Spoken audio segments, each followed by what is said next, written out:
আসসালামু আলাইকুম রহমতুল্লাহি ওবরকাতুহু। সম্মানিত দর্শক, বাংলাদেশে এক অতি আশ্চর্য ঘটনা ঘটেছে। শহীদ প্রেসিডেন্ট জিয়াউর রহমানের হত্যাকারী হিসেবে পরিচিত একজন সাবেক মেজর তিনি ধরা পড়েছেন। শহীদ প্রেসিডেন্ট জিয়াউর রহমান মানে হত্যাকাণ্ডের পর কত বছর চলে গেল? সেই ১৯৮১ থেকে আজ অবধি। সেই ১৯৮১ থেকে ৯১, ১০ বছর, ২০০১ ২০ বছর, তারপরে ২০১১ ৩০ বছর, ২০১১ পর ২০২১ ৪০ বছর, প্রায় ৪৫ বছর পরে। তো ৪৫ বছর পরে একজন হত্যাকারীকে ধরা হয়েছে এবং তাকে এখন ক্যান্টনমেন্টে নেওয়া হয়েছে। আমি জানি না যে আলটিমেটলি এখন এই যে তাকে যে গ্রেপ্তার করা হলো, সেই গ্রেপ্তার করার পেছনে কি কি নাটক রিয়েলি রয়েছে। ২ নম্বর হলো যে এই কাজটি এই মুহূর্তে কে করেছেন, কেন করেছেন, কি কারণে করেছেন? This is a huge question. দ্বিতীয়ত যে বিষয়টি হলো যে এই ঘটনার সঙ্গে আমাদের সেনাবাহিনী কতটা জড়িত, বিএনপি কতটা জড়িত, কিংবা বিদেশি চক্রান্ত কতটা জড়িত, এটাও আমরা জানি না। তবে এতকাল পরে এই ঘটা করে এই সময়টিতে শহীদ প্রেসিডেন্ট জিয়াউর রহমানের একজন হত্যাকারীকে যেভাবে গ্রেপ্তার করা হলো, এটা রাজনীতিতে ভীষণ রকম সাসপেন্স তৈরি করবে, রোম্যান্স তৈরি করবে, অনেকগুলো উইন্ডো খুলে দেবে চক্রান্তের, এবং সরকারের বিপদ এবং বিপত্তি বাড়িয়ে দেবে। এই মুহূর্তে সরকারের যে সকল গুরুত্বপূর্ণ কাজ রয়েছে, সেই কাজগুলো থেকে সরকারের যে মন এবং মানসিকতা একটা নির্দিষ্ট জায়গাতে ডাইভার্ট করে দেওয়া হলো। এখন ধরুন, যদি এই ভদ্রলোকের বিচার সরকার ঠিকমতো না করে, তাহলে সবাই বলবে যে তারেক রহমান সাহেব তার পিতার হত্যাকাণ্ডের বিচার চাচ্ছেন না। আবার যদি তিনি বিচার করেন, তখন বলবেন যে দেখো দেখো দেখো কত বড় প্রতিহিংসা পরায়ণ, এত বছর পরে সে খুঁজে খুঁজে তার পিতার হত্যাকারীকে বের করেছে এবং সে প্রতিশোধ নিচ্ছে। এক পক্ষ বলবে বাপের বেটা, বাপের উপযুক্ত শেখ হাসিনা কেবল তার পিতার হত্যাকারীর বিচার করেনি, তারেক জিয়াও তার পিতার হত্যাকারীর বিচার করতে বদ্ধপরিকর এবং এই বিচার চলমান থাকবে। এই বিচার কিভাবে চলমান থাকবে? যেমন প্রতিটি হত্যাকাণ্ডের পেছনে দুটো ঘটনা থাকে। একটা হলো মিলিটারি, মানে এই ধরনের সামরিক কুয়ের ক্ষেত্রে একটা মিলিটারি ইনভলভমেন্ট থাকে, আর একটা হলো সিভিল অ্যান্ড পলিটিক্যাল, তাদের একটা ইনভলভমেন্ট থাকে। আমাদের দেশে যে কটা সামরিক কু হয়েছে,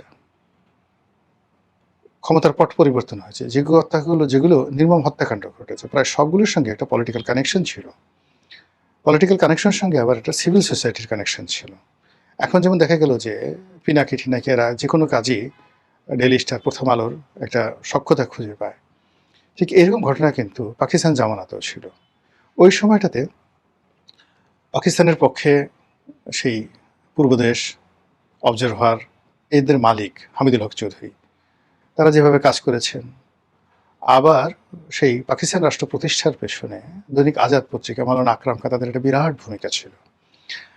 আবার পাকিস্তানের বিরুদ্ধে অ্যান্টি স্টেট যে পলিসি এবং বাংলাদেশ বিনির্মাণে যে কয়টি পত্রিকা, তাদের মধ্যে ইত্তেফাক, সংবাদ, তাদের একটা অত্যন্ত গুরুত্বপূর্ণ ভূমিকা এখানে ছিল।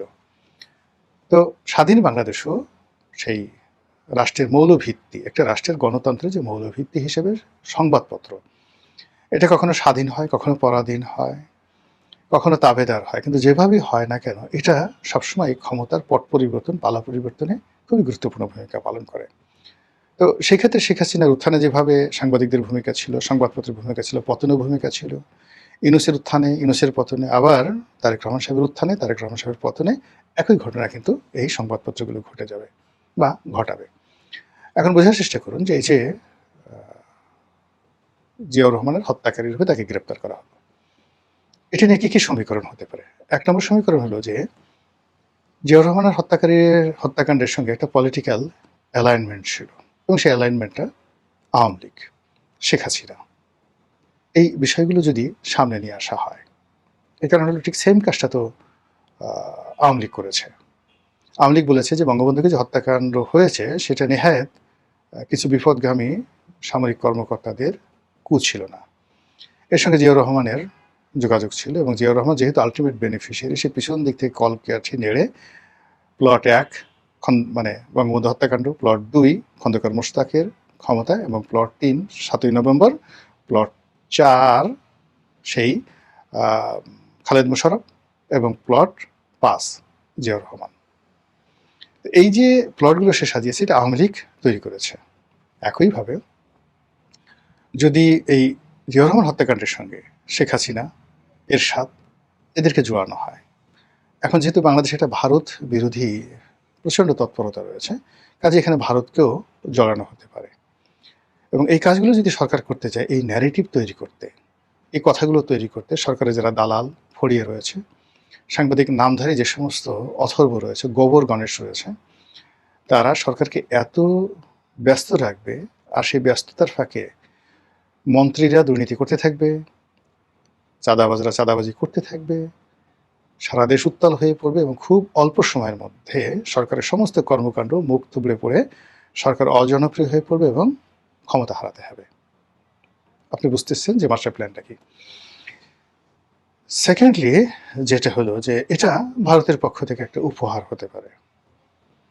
উপহার হতে পারে এই কারণে দুভাবে। ভারত এখানে শেখ হাসিনাকে নিয়ে খেলতে পারে, তারেক জিয়াকে নিয়েও খেলতে পারে। অর্থাৎ এই যে ভদ্রলোক, সবাই ধারণা করছে যে সে দীর্ঘদিন ভারতে লুকায়িত ছিল। ইতিপূর্বে ক্যাপ্টেন মাজেদ নামক একজন ভদ্রলোককে ভারত উপহার দিয়েছিল শেখ হাসিনাকে, যখন শেখ হাসিনার সঙ্গে তাদের সম্পর্ক উন্নয়নের দরকার ছিল। ঠিক এই সময়টাতে বাংলাদেশ এবং ভারতের সম্পর্ক তলানিতে, বিএনপির সঙ্গে তারেক জিয়ার সঙ্গে দিল্লির সম্পর্ক আরও তলানিতে, আমাদের যে মিলিটারি পয়েন্ট অফ ভিউ বা নিরাপত্তার যে বিষয়গুলো রয়েছে, এদেশের দক্ষিণপন্থার উত্থান ইত্যাদি বিষয়গুলো যদি আপনি কল্পনা করেন, সব মিলিয়ে আপনি দেখবেন যে we are passing a very critical time, যেটা কখনই আমাদের ইতিহাসে অতীতে ছিল না। তো সেই দিক থেকে ভারত যে কোনো মূল্যে বর্তমান সরকারের কাছাকাছি আসতে চাচ্ছে, এবং সেই কাছাকাছি আসতে গিয়ে যদি এইরকম একটা ঘটনা ঘটিয়ে থাকে, তারা উপহার দিয়ে থাকে তারেক রহমানকে খুশি করার জন্য, তাহলে সেটি হজম করার ক্ষমতা তারেক রহমান সাহেবের নেই। এবং এই কাজ করতে গিয়ে সেনাবাহিনীর মধ্যে বিভেদ তৈরি হবে, বিসংবাদ তৈরি হবে, অনেকগুলো কেসের করতে সাপ বের হয়ে যাবে এবং সরকার আলটিমেটলি বিপদে পড়বে। তো সব মিলিয়ে অবস্থা দৃষ্টি মনে হচ্ছে ঘটনা যেদিকেই যাক না কেন, এটি আলটিমেটলি সরকারের জন্য ভালো কোনো ফলাফল বয়ে আনবে না। এটা কেবলই মাত্র একটার পর একটা ফাঁদ তৈরি করা হচ্ছে সরকারকে বিপদে ফেলার জন্য, বিপত্তিতে ফেলার জন্য। আর সরকার ঘটনাগুলো এমনভাবে ঘটছে, অনেকটা সেই 10টা কষ্ট মামলার মতো, ডান দিকে গেল বিপদ, বাম দিকে গেল বিপদ, এবং এখানে ভারতের চাল হতে পারে, চীনকে পিছনে ফেলার চেষ্টা হতে পারে, এরকম নানা রকম ঘটনা কিন্তু ঘটতে পারে। এবং সেই জিনিসগুলোই এই ভদ্রলোককে এই মুহূর্তে গ্রেপ্তার করিয়ে বিএনপিকে দিয়ে এমন কিছু করানোর